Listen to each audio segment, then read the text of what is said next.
So, moving on, I actually wanted to play for you all an interview of Tulsi ripping Donald Trump. And by the way, I have not watched this particular interview because I kind of wanted to react to it with you guys.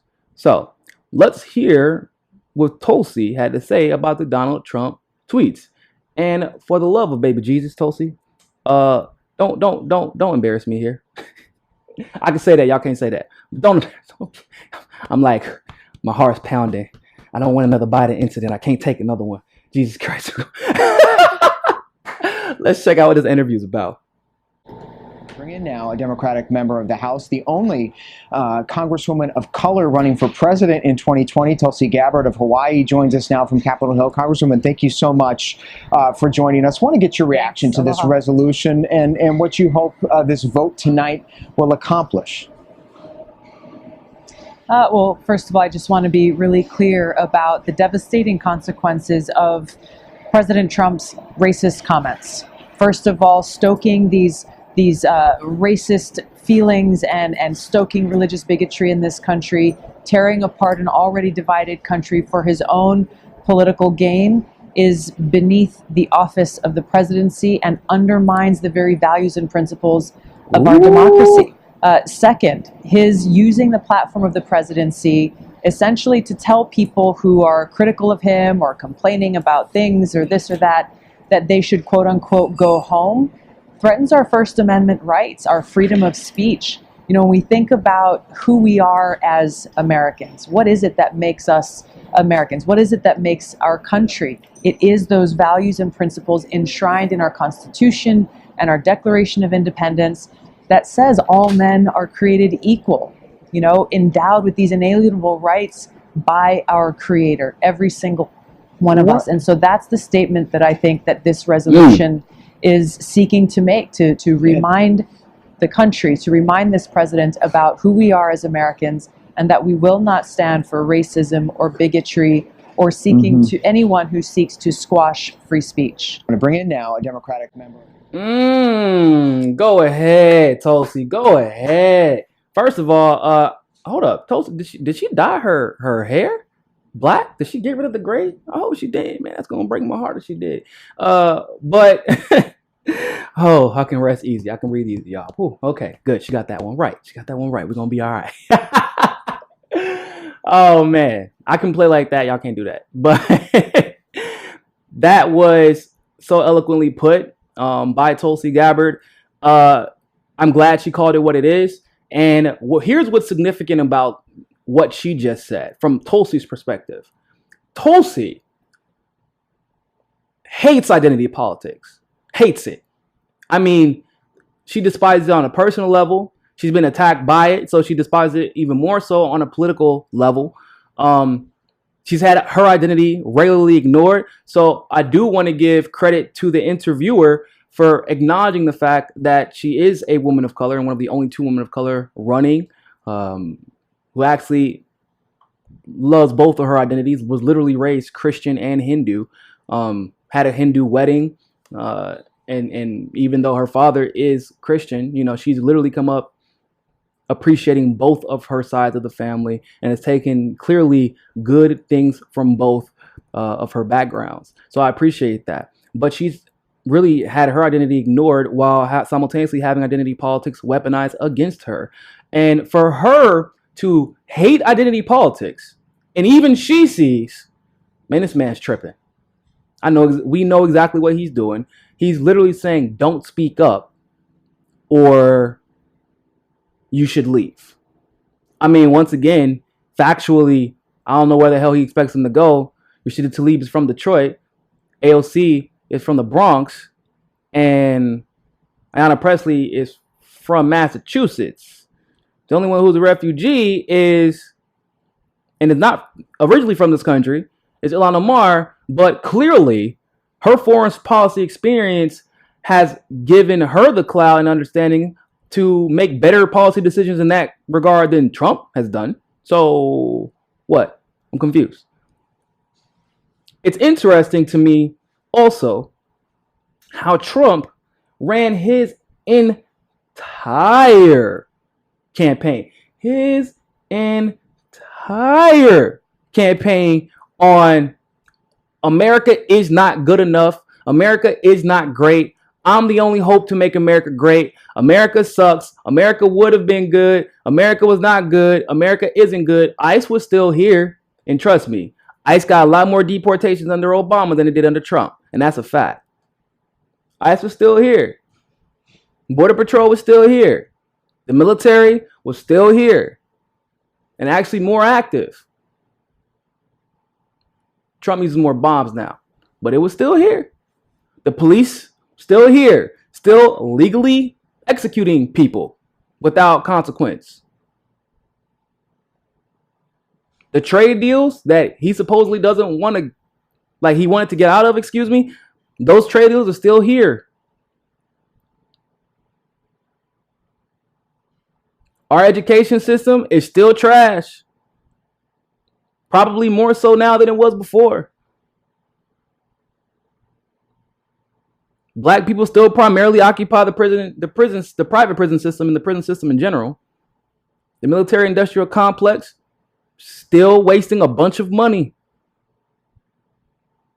The establishment still firmly in control of Trump's administration, just like they've been in control of administrations prior to Trump.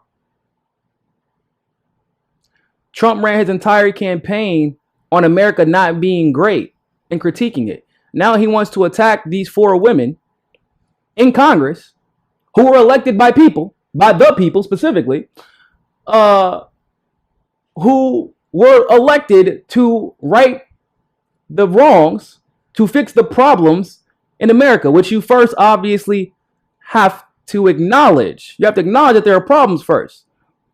So you ran your entire campaign on America isn't great. When they say America also isn't great, they also say that isn't as great as it should be. Right? We should have the #1 education in the world, but we do not. The only thing we're first in is military spending. When those 3 women or 4 women speak out on this, you tell them to go back to their country? What? Bruh. The hypocrisy of this man. Sometimes I mean the amount of projection coming out of Trump's mouth is crazy to me. But I'm glad that Tulsi called these comments what they were. And let's be clear. Some people say, well, how do we know those comments were racist? I don't know what other way I don't know what other way to understand go back to your own country. What other people say that? They used to tell Colin Kaepernick, and isn't it weird that on issues of race, most oftentimes people always say go back to whatever country or leave the country. What happened with Colin Kaepernick? He was taking a knee. By the way, the knee that a special forces soldier asked him to take instead of sitting out of respect for the military. And he acquiesced that request. And guess what happened? You don't like it? Why don't you go to Africa? What? So asking for basic human dignity for everybody means I gotta leave. I don't get freedom of speech, but you do. Right? Like Tommy Lee ran, Ben Shapiro always whines whenever somebody exercises their free speech, but God knows if he does it and people complain about it, he's going to be the first one to complain about people complaining about his nonsense. Ibo Hazos, appreciate the super chat. Byrne also called the BS polling in that interview. Oh, that's dope. I didn't know that. I'm going to have to check that out. But yeah, so when we're talking about these types of issues, I hate when people want to play that. They play selective ignorance. Those are the same ones that are quick to say, men are being emasculated. Everybody wants you to be a different gender. My free speech is being infringed upon. They're coming for my guns. but are so quick to trample on someone else's right to free speech, to infringe on someone else's right to free speech when they hear something they don't want to hear, not recognizing or realizing that the reason we have free speech is specifically so that people can say things that are unpopular. People can say things that the government doesn't want to hear. That the press can't print things or broadcast things that the government does not like. That is why the First Amendment exists. It is something that we should be embracing when people exercise that freedom of speech. And anyone who wants to play a little tit for tat game, you want to play selectively ignorant, I don't necessarily believe that you're a racist per se, but you sympathize with them. You're playing stupid. Because like after a while, I don't know how many times I have to explain this to people. Racism does not, you don't have to say like the N-word to be racist. And I wish more white people knew that. That's not how racism works. And it's not how it manifests anymore. I mean, yeah, it does on like Call of Duty when you're playing against 12-year-olds. But like in real life, they're not going to call you the N, or if you're Kyle Kusha. But in real life, that's generally not how racism looks. Racism looks like the prison industrial complex. Racism looks like getting choked out after screaming, "I can't breathe" 11 times, and then the cops getting away with it. Racism looks like Philando Castile just saying, "Hey, I have a gun permit," and getting shot. Racism looks like what Donald Trump did to Ilhan Omar. Never once attacked her as, saying, "Oh, this woman is a terrorist who enabled 9/11. That's not what he said. He just posted a video of her being a Muslim, and they also mentioned 9/11 and said she doesn't love her country, and let the people do the rest. That's what racism looks like. That is just as explicit. But people have, in order to justify their own inherent racial biases, so that they don't feel like the bad guy, they want to say, well, we don't know if that was racist. Because they're like all of a sudden thinking to themselves, shit, have I said some racist stuff and didn't even realize it? Yeah, probably. I've said sexist things in the past, didn't realize it.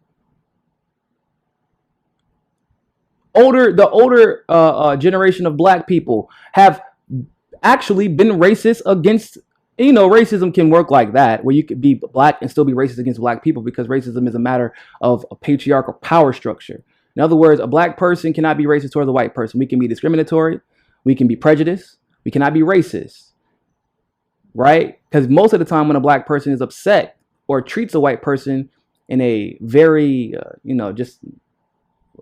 a frustrate, like they're displaying frustration of historical racism that has been put upon them, that they've dealt with, generational racism that they have dealt with. It is usually a backlash, what you see from black. That's not racism, like I said, that's prejudice. But a black person can be racist from another black person. And I'll give you another example. The way that the older generation of black people treated young black people in the 90s during the justification of the crime bill was appalling. Why did they treat them like that, though? The same reasons that black Christians want to out-Christian the white Christians, right? Because they feel like they have to, at least we're not them. Those are the hoodlums. Those are the thugs. They deserve to be where they're at. I would never be in that situation. I can control my circumstance, or they want to believe that they were in control of their circumstance. But oftentimes they don't understand, or they did not understand that they were beneficiaries of a different generation where they weren't being basically funneled into a prison system. Although obviously black people still disproportionately represented the prison population in the 70s and the 80s, not anywhere close to what it looked like in the 90s. The older black community they didn't deal with the crack era. That was after a lot of them were secure enough to account for the fact that suburbs were then invented, and then the factories and all these jobs that black people used to have were taken out of their neighborhoods. Public transportation was built through their communities, not necessarily where they stopped. They didn't stop in the communities, but they were built through their, quite literally through their communities. So like, but they feel as if they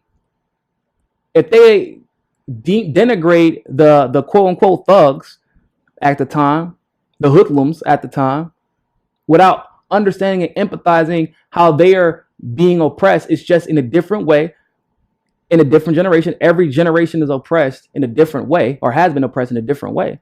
Like Jim Crow, they weren't, not all, I mean, they were slaves, but the generation after Jim Crow, they weren't going through Jim Crow explicitly, but what do you call redlining, for example?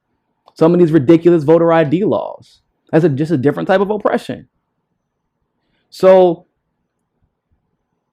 the moral of the story is, all racism is not explicit, or it's not calling somebody an N-word. It's not calling somebody a spick. It's not insulting the Jewish heritage. That's not how it always looks. So it comes through policies. It comes through laws. Or, in Trump's case, it comes... Hey, don't forget to subscribe and hit the notification bell to get all of our notifications if you like that episode of Mikasa Sukasa. You can also help continue to grow our show by donating to our Patreon and helping us hit our goal of 500 patrons. But remember, more than anything else, find your balance. Peace.